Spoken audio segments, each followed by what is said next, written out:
Okay, so tech utopia. Everyone's always looking for that online oasis, right?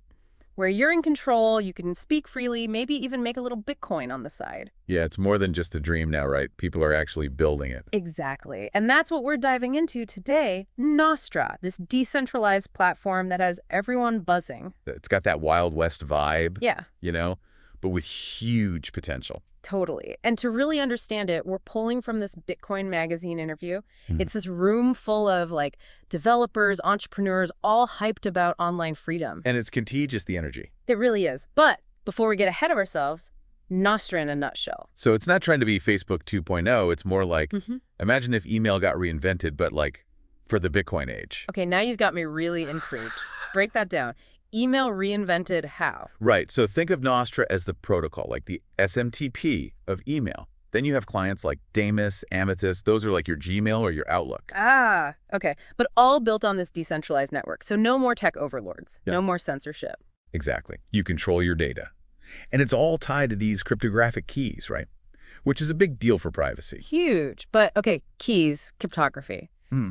For those of us who aren't coding wizards, how does that actually work? Okay, so imagine a digital lock and key, right? Yeah. You keep the private key safe. That's like your master password. You use the public key to let people find you. So I hold the keys to my own online identity. No more handing over my digital life to some big tech company. Exactly. See, and this is what gets me fired up. This isn't just about feeling safer online. It's about shifting power back to the people who are actually using these platforms. Right, empowering individuals. Yeah. Which is probably why the Bitcoin crowd is all over it. Speaking of which, have you heard about zapping?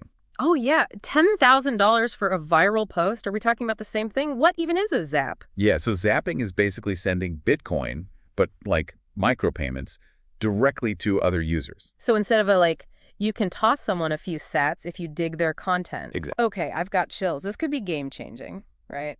No more chasing algorithms, no more relying on ad revenue. But are we talking actually life-changing money here? Or is this just, spare change? It can be. It can be. I mean, it's early days, right? But the potential is there. Think about it. Like right now, you've got creators with huge followings, but they're stuck. Totally at the mercy of the algorithm. Exactly. They have to play by these platforms' rules or else.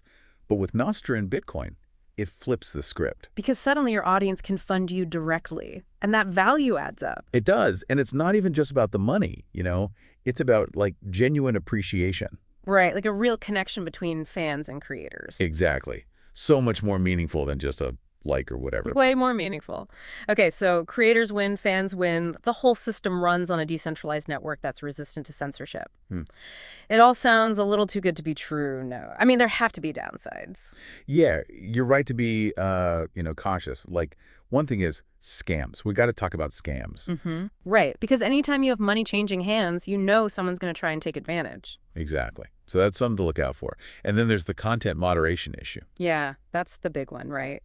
We keep saying free speech, but free speech can get messy. Yeah, for sure. But that's the thing about Nostr. Yeah. It's different. It's not about centralized control. It's about giving users the tools to curate their own experience. So, if I don't like what I'm seeing, I can just mute people, block them. Basically, you can mute accounts, you can create lists, you can subscribe to other people's lists. It's like you're building your own little corner of the internet. Okay, so it's like your own personal filter bubble, but in a good way. Right. You get to choose. You decide what you want to see and who you want to interact with, not some algorithm. Okay, see, that's a radical departure. I like it. But let's be real.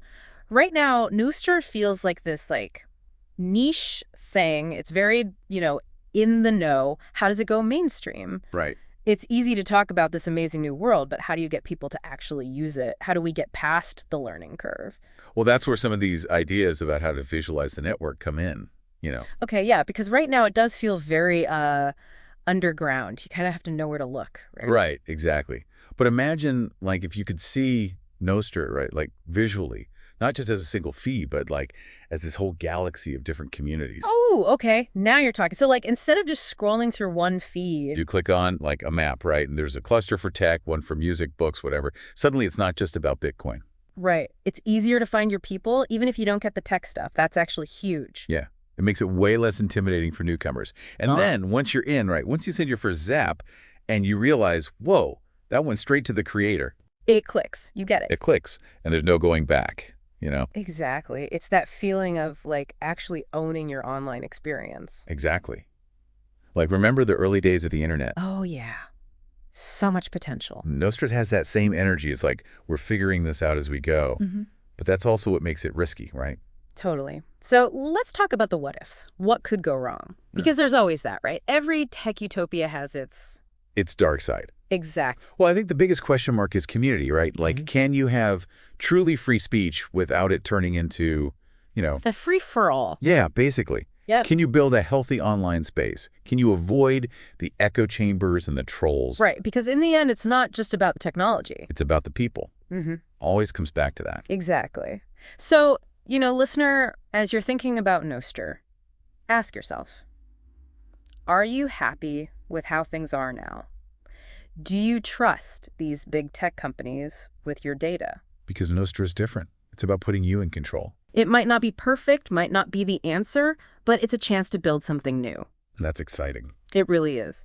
So until next time, keep exploring, keep asking questions, and who knows, maybe we'll see you in the Nostriverse. Maybe. Until then, happy diving.